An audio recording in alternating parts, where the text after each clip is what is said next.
Hi friends, last வீடியோவில் திருமதி தேச மங்கையர்கரசி அவங்களோட ஆன்மீக சொற்பொழிவை வந்து பார்த்துருப்பீங்க. அந்த வீடியோட கண்டினியூவேஷன் தான் நம்ம இந்த வீடியோவில் வந்து பார்க்க போகிறோம். கூட்டு குடும்பம் அப்படின்னா வந்து ஒரு ஆப்பிள பங்கு போட்டா 10 துண்டா போயிடும், உங்களுக்கு கிடைக்காது.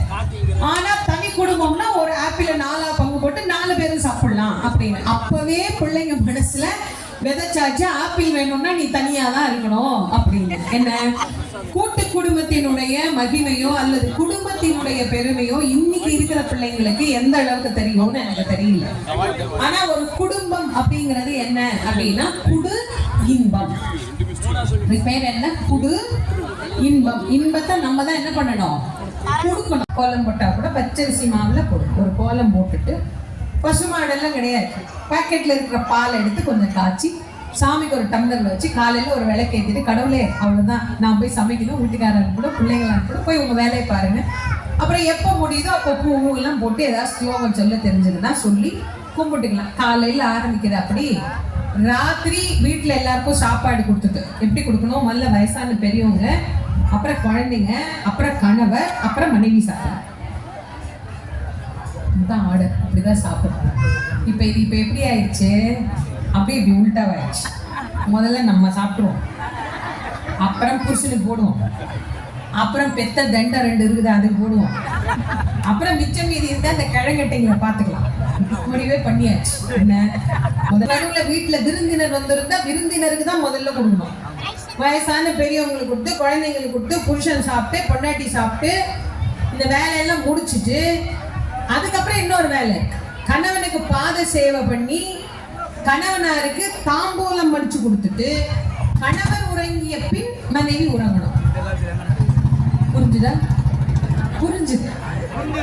செய்றீங்களோ இல்லையோ அதெல்லாம் பிரச்சனை இல்லை. அப்படியே பக்கம் பக்கமா ஸ்லோகம் மனப்பாடம் பண்ணி ஒப்பிக்கணும். கடவுள் கேட்கவே இல்லை. 4 வரி. நம்ம பிரச்சனை என்னன்னு அவனுக்கு தெரியும். நான் எந்த அளவுக்கு அவனை நம்புறேங்கிறத மட்டும் அவனுக்கு நம்ம உணர்த்தினோம்னா போதும். வேற ஒன்றும் நம்ம கடவுளுக்கு உணர்த்த வேண்டிய தேவையே இல்லை.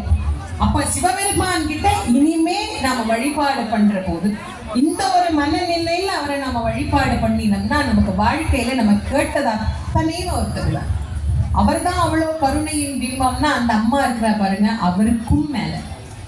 இது ரெண்டும் ஒண்ணுதான். சிவம் இல்லைன்னா சக்தி இல்லை, சக்தி இல்லைன்னா சிவமே இல்லை. நிறைய பேர் சிவம் தான் பெருசுமாங்க. சக்தி இல்லைன்னா சிவத்துக்கு வேலையே கிடையாது. சிவம் இயங்காது, தெரியும்ல? சிவம் என்பது இயக்கமே அற்றது. அதற்கு இயக்கம் எது தெரியுமா? சக்தி தான். சக்தி உள்ள இல்லைன்னா சிவத்துக்கு ஆடவும் முடியாது, அசையவும் முடியாது. அதனாலதான் சொல்லுவாங்க, சக்தி இல்லைன்னா செவனேன்னு இரு, சும்மா இரு, அது ஒண்ணும் பண்ணாது, அது ஆடாத அசையாது, பேசாம இருக்கும். அப்ப உள்ளிருந்து அதை இயக்குறது யாரு? சக்தி. அந்த சக்திக்கு இருக்கிற தனித்துவமான பெருமை இருக்கே வேற யாருக்கும் கிடையாது. அம்மா ஒரு ஜென்மத்துல வர்ற அம்மா நம்ம மேல எவ்வளவு அன்பா இருக்கா, எவ்வளவு காருண்யமா இருக்கா. நம்ம எவ்வளவுதான் அவளை பேசினாலும், நம்ம எவ்வளவுதான் அவளை இகழ்ந்தாலும் என்னைக்குமே அம்மா பிள்ளைய குறை சொல்லவே மாட்டான். அதான தாய். ஒரு தாயும் ஒரு தந்தையும் நாம எப்படி மதிக்கணும் அப்படிங்கிறதுக்கு கடவுள் நமக்கு உதாரணமாக தாயாகவும் தந்தையாகவும் இருந்து காட்டுகிறார். ஜெகன் மாதா, அவளுக்கு எவ்வளவு கருணை இருக்கும். ஒரு ஜென்மத்துல வர்ற தாயே நம்ம மேல எவ்வளவு கருணையா இருக்கா, எவ்வளவு அன்பா இருக்கா. எத்தனை வயசானாலும் உரிமையா நம்ம கேட்கிற ஒரே வீடு எது? அம்மா வீடு தானே. எத்தனை வயசானா என்ன, பிள்ளைங்க எல்லாம் பேரம் பேத்தியில வந்து கிண்டல் பண்ணோம். ஆமா, தீபாவளி வந்துச்சா, எங்க ஆயாவுக்கு வேற வேலையே இல்லை. நான் ஒரு 3 வருஷத்துக்கு முன்னாடி வாராகி பத்தி ஒரு போஸ்ட் போட்டேன். அப்ப வந்து யாருக்குமே வாராகியை பத்தியே தெரியாது.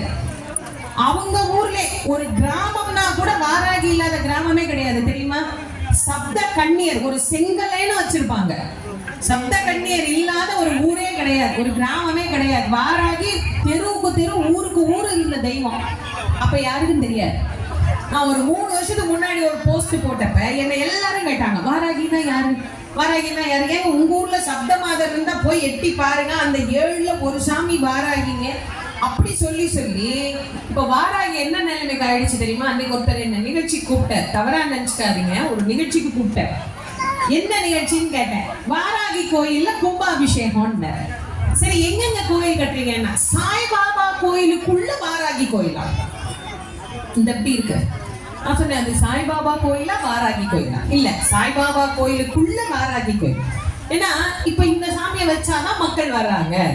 அந்த வாராகிக்கு வந்து விதவிதமான ஆளாளுக்கு என்னெல்லாம் தெரியுதோ. அன்னைக்கு ஒரு அம்மா என்கிட்ட கேட்டா, அம்மா பாவக்காய் விளக்கு போடுறது எப்படி நீங்க கொஞ்சம் சொல்லுங்களேன். சொன்னேன், பாவக்காய் பிட்லா வேணா எப்படி பண்றதுன்னு கேளுங்க, நிறைய பேருக்கு தெரியாது, நான் சொல்லி தரேன். அது என்னம்மா பாவக்காய் விளக்குன்னு? ஆமா, வாராகிக்கெல்லாம் போடலாம். பாவக்காய் விளக்கு போட்டா பகைவர்கள்லாம் அப்படி பஞ்சா பறந்து போயிடுவாங்க. உனக்கு என்னம்மா பகைவர்? நீ என்ன இந்தியா சீனா பாகிஸ்தான் மாதிரி ஏதாவது நாட்டு பகை வச்சிருக்கியாட்டே? எங்க பக்கத்து வீட்டுக்காரிங்க நீ எப்ப பார்த்தாலும் கரிச்சு கொட்டிட்டு அவளை ஏதாவது ஒரு வழி பண்ணு. சொந்தக்காரவங்க, கூட பிறந்தவங்க, நம்ம உற்றார் உறவினர் நட்பு எல்லாம் 400 மைல் 4000 மைலுக்கு அந்தாண்ட இருக்கிறாங்க. அடுத்த கதவை தட்டினா நெஞ்சு வலின்னு கூப்பிட்டா வந்து நிக்கிறவன் பக்கத்து வீட்டுக்காரன். நல்லோ கெட்டவனோ பக்கத்து வீட்டுக்காரன பகச்சிட்டாரு. அவன் தான் வந்து நிக்கணும், வேற யாரும் வர மாட்டான். ராத்திரி 12 மணி வீட்டுல 2 பேர் தான் இருக்கிறீங்க, திடீர்னு நெஞ்சு வலிக்குது, என்ன பண்ணுவீங்க? 108 வந்தா கூட தூக்கி வைக்கிறதுக்கு ஆள் வேணும்ல, 108க்கு போன் பண்றதுக்கேன ஆள் வேணும்ல. சின்ன சின்ன விஷயத்துக்கெல்லாம் பக்கத்து வீட்டுக்காரனோட சண்டை போட்டுட்டு அவன் எங்க வீட்டுல குப்பையை கொட்டுறான், வாசல்ல தண்ணியை தெளிக்கிறான், செருப்பு அங்க விடுறான். என்னங்க கெட்டு போகும்போது நீங்களும் ஒண்ணு எடுத்துன்னு போறது இல்ல, அவனும் ஒண்ணு எடுத்துன்னு போறது இல்ல. ஏதோ இருக்கிற வரைக்கும் ஒத்துமையா அண்ணன் தம்பியா இருந்துட்டு தான் போங்களேன். யாரா இருந்தா என்ன, பக்கத்து வீட்டுல யாரா இருந்தா என்ன, இருந்துட்டு தான் போங்களேன். வீட்டுக்காரி பிரச்சனை பண்றா, அவளுக்கு பாவக்காய் விளக்கு போடுறேன். நான் சொன்னேன், எப்போ ஒருத்தர் அழியணும்னு நீ ஒரு கடவுள்கிட்ட போறியோ அப்பவே அந்த கடவுள் உனக்கான அழிவு அந்த தீர்மானம் பண்ணாம விடவே மாட்டான். இதை நல்ல ஞாபகம் வச்சுக்கோ. எப்பயுமே போய் ஒருத்தர் அழியணும்னு கடவுள்கிட்ட கேட்கவே கூடாது. அவன் அழிவுக்கு அங்க விதை விதைக்கிறான்னு அர்த்தம். ஒருத்தன் அழிஞ்சு இன்னொருத்தன் வாழலாமாங்க? அது ஒரு வாழ்க்கையா? அது அண்ணனா இருந்தா என்ன, தம்பியா இருந்தா என்ன, தெரிஞ்சவனா இருந்தா என்ன, தெரியாதவனா இருந்தா என்ன? ஒருத்தன் கெட்டு போனோம் அப்படின்னு கடவுள்கிட்ட போய் கேட்கறதுக்கு கடவுள் ஒன்றும் நம்ம வச்ச வேலைக்காரன் கிடையாது. நீ இவனை இப்படி கெடுத்து விடு, கடவுளுக்கு இதுதான் வேலையா? அவன் செஞ்ச வேலையா அவன் அனுபவிக்க போறான். இதுல நான் தான் கேட்டேன், நீ பாவக்காய் விலைக்கு போற, நீ எப்படிமா போடுவேன்? அந்த அம்மா சொல்லுது, பாவக்காய நடுவுல கீனி அதுல வந்து அந்த உள்ள இருக்கிறதெல்லாம் எடுத்துட்டு அதுல வந்து எண்ணெய் ஊத்தி, அதுல வேப்பெண்ணெய் வேற, வேப்பெண்ணெய் ஊத்தி அதுல திரிய வச்சு அதுல விளக்கு ஏத்துட்டேன். அன்னைக்கு நம்மள கிரிவலம் போகும்போது அந்த வாராகியை கும்பிடுறதுக்கு ஒரு கோயில் ஒண்ணு இருக்கு. அந்த இடத்துல நடு ராத்திரியில பாவக்காய் விளக்கு இருக்குங்க. எனக்கு வந்து தேங்காயில விளக்கு இருக்கு, பூசணிக்காயில இருக்கு, பாவக்காயில இருக்கு. எனக்கு அவ்வளோ வருத்தமா இருந்தது, அவ்வளோ ஆதங்கமா இருந்தது. ஐயோ கடவுளே, இந்த மக்கள் எதை நோக்கி பயணம் பண்றாங்க? எப்படி ஒருத்தன் அழியணும்ன்ற எண்ணம் இருந்தா அவன் நல்ல எண்ணத்தோட இருக்க முடியும்? எப்படி அவன் நல்லவனா இருப்பான்? யாரா இருந்தாலும் ஏன் அவன் அழியணும்னு நான் நல்லா இருக்கணும் தான் நினைக்கணுமே தவிர, என் குடும்பம் நல்லா இருக்கணும்னு கடவுளை வேண்டணுமே தவிர, இவன் அழிஞ்சுதான் நான் நல்லா இருக்கணும் அப்படின்னு நினைக்கிறது ரொம்ப ரொம்ப தப்பு.